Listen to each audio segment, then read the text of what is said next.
आपने नाम सुना होगा मेहंदीपुर के बालाजी का।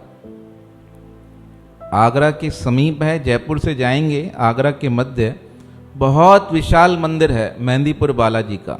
वहाँ पर ऐसे बहुत लोग आते हैं जिनके शरीर में ये आत्माएं प्रवेश कर जाती है ना, वहाँ आने से उनके शरीर से बाहर निकल आती हैं। एक ऐसा ही उदाहरण मैं आपको बताता हूँ। कोटा के दो नवयुवक थे, एक बार कहीं से आ रहे थे मार्ग से, रात्रि का समय था।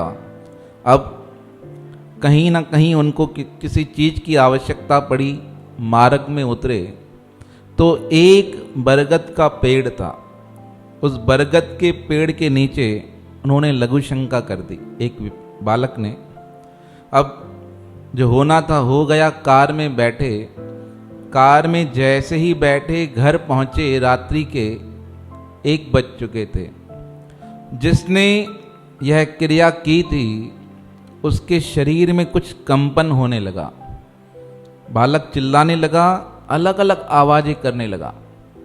डर गए परिवार वाले कि सुरक्षित गए थे, यह क्या हो गया अचानक से, समझ नहीं आ रहा था क्या हो रहा है।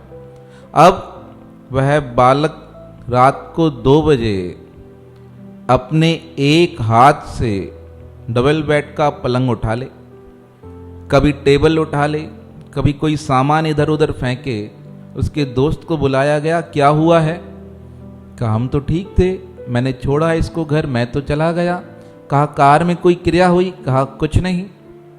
अब प्रातः काल होते होते घर वाले परेशान हो गए, कर क्या रहा है, खाना खाना चालू करे तो समाप्ति नहीं करे। पूछे क्या हुआ? कभी होश में आता, कभी बेहोश हो जाता। चिंता हो गई, ये क्या हो गया इस बालक को, समझ ही नहीं आ रहा था। अब प्रातःकाल माता पिता तो चिंतित हो जाते हैं ना बहुत। किसी विद्वान को बुलाया, कहा देखिए क्या हुआ। सब आए, कहा नॉर्मल है। ऐसे बात चली नॉर्मल है। उसने क्या किया, 100 किलो का सामान अपने हाथ में उठा लिया, एक हाथ में। सब हैरान, उठा कैसे लिया, क्या लेकर आया? बाहर गया और जो बाट होते हैं ना, जो तोलने के लिए रखते हैं, वो बाट ऐसे पकड़े, उठा के एक हाथ में घूमने लगा और जोर जोर से चक्कर लगा रहा था। परिवार वाले और चिंतित हो गए, किसी मार ना दे, हुआ क्या। अब किसी जानकार को बुलाया गया। इनके जानकार भी होते हैं जो निकालते हैं, जो सिद्ध मंत्र करते हैं। अब उसे दिखाया गया। उसने कहा इसके अंदर तो किसी की आत्मा आ गई है। कहा अब क्या किया जाए? कहा इससे पूछना पड़ेगा कि कौन है और कहां से आया है, क्यों इसके अंदर आया है। अब पूछने लगे उससे, बैठाकर क्रिया के अनुसार, विधि के अनुसार, कौन हो? कहा हम 100 साल पहले मर गए थे। कहा कैसे? कहा हमने अपने आप को फांसी लगा दी थी। कहा किस लिए लगाई? कहा कर्जा लिया था, उतार नहीं सके। पहले कर्जे नहीं उतारने पर समाज से तिरस्कृत कर दिया जाता था, निलंबित कर दिया जाता था। हम उस भय से अपने आप को फांसी लगा बैठे। कहा फिर? कहा ऊपर गए, कोई हिसाब नहीं। जो अपनी आत्महत्या करता है उसे जितना जीवन शेष बचता है उसका 10 गुना प्रेत योनि में भटकना पड़ता है। समझ गए आप? अगर किसी का 100 साल का जीवन है, 60 साल में उसने फांसी लगा दी तो कितने वर्ष बचे? 40। 40 इंटू 10 कितने हो गए? 400 वर्ष प्रेत योनि में भटकना पड़ता है। उसके अलावा और भी बहुत सजाएं भोगनी पड़ती हैं। कहा हमारे साथ वही चल रहा है। कहा फांसी तो लगा दी, पर एक बात बताओ, इसके अंदर क्यों आ गए? कहा हम तो एक शरीर से निकलते हैं, उसको समाप्त कर दूसरे शरीर में प्रवेश करते हैं। कहा अब इसके साथ क्या करोगे? कहा इसे समाप्त करेंगे और अपने साथ जोड़ लेंगे। कहा नहीं, ऐसे हो ही नहीं सकता, हम नहीं करने देंगे। कहा इसने गलती की है, कहा क्या गलती की? कहा यह रात्रि को आ रहे थे दोनों दोस्त, और आते समय इन्होंने एक वृक्ष के नीचे, बरगद का वृक्ष था, उसके नीचे इसने लघुशंका की। इसके इस अपराध के कारण हम इसके शरीर में चले गए हैं। इसलिए जब भी मार्ग से आए ना, ध्यान देना चाहिए इन सब बातों का। शास्त्रोक्त बातें होती हैं, समझाने वाले कठिन है। अब यह तो प्रसंगवश बात निकली है तो आपको बता रहे हैं, समझा रहे हैं। कहा इसने ध्यान नहीं दिया, इसलिए इसके अंदर हम चले गए हैं। अब इस प्रकार कहकर शांत हो गया। उसने प्रयास किया पर वो निकले ही नहीं। अब प्रेत ने क्या कह दिया, अगर ज़्यादा कोशिश करोगे तो इसके साथ तुम्हें भी समाप्त कर देंगे। इतनी कई प्रबल आत्माएं होती हैं, वह नष्ट कर देती हैं। अब चिंता हो गई परिवार वालों को, क्या किया जाए। नाम सुना मेहंदीपुर के बालाजी का। अब बालक को कोटा से लेकर निकले, वही दोस्त उनके साथ, माता पिताजी साथ। यात्रा प्रारंभ की। सोचा जयपुर से काले हनुमान जी से होते हुए, बड़े सिद्ध मंदिर हैं काले हनुमान जी के, वहाँ पर भी बड़ी सिद्धियाँ हैं। हमारी माता जी हमको बचपन में नित्य लेकर जाती थी। हमारे घर से नज़दीक होते थे, पहले श्री गोविंद देव जी, फिर वहाँ से श्री अमरापुर दरबार, फिर वहाँ से होते हुए काले हनुमान जी होकर हम घर आते थे। रोज का नियम था। उसके बाद तो फिर स्कूल चालू हुए, फिर आश्रम पर चले गए, छूट गया। तो बड़ा ही सिद्ध मंदिर था। अब वहाँ से होकर आगे की यात्रा प्रारंभ की। शाम के 5-6 बज गए, तब रास्ते ऐसे थे, जाने लगे।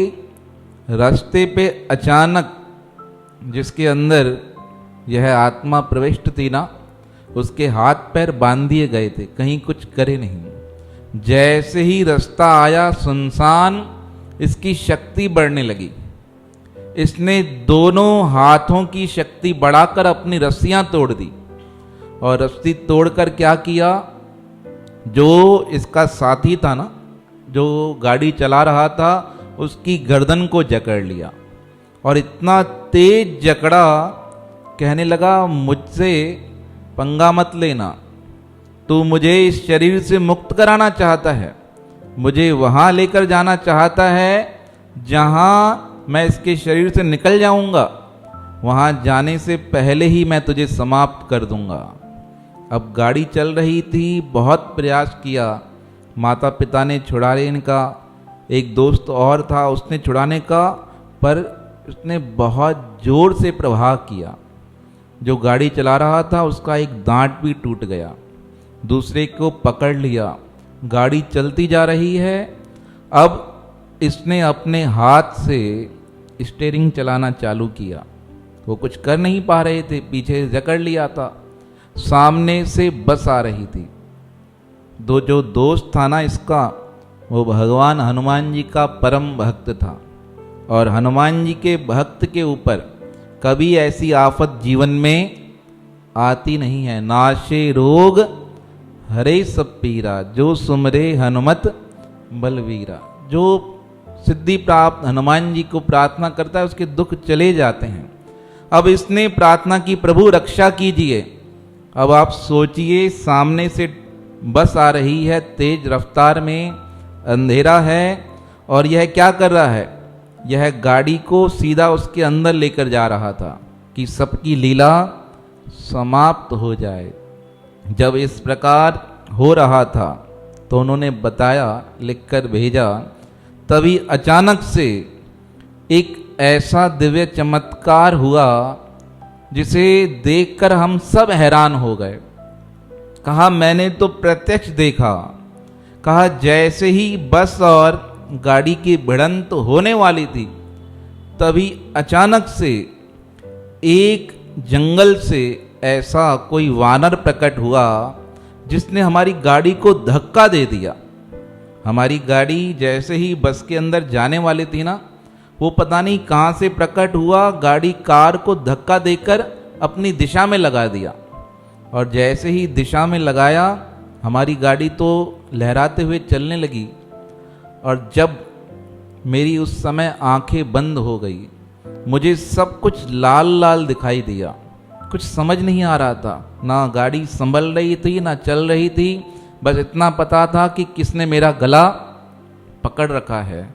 इतने में थोड़ी देर बाद उसकी पकड़ ढीली हो गई और वो कहने लगा, क्या किया तुमने, क्या किया तुमने?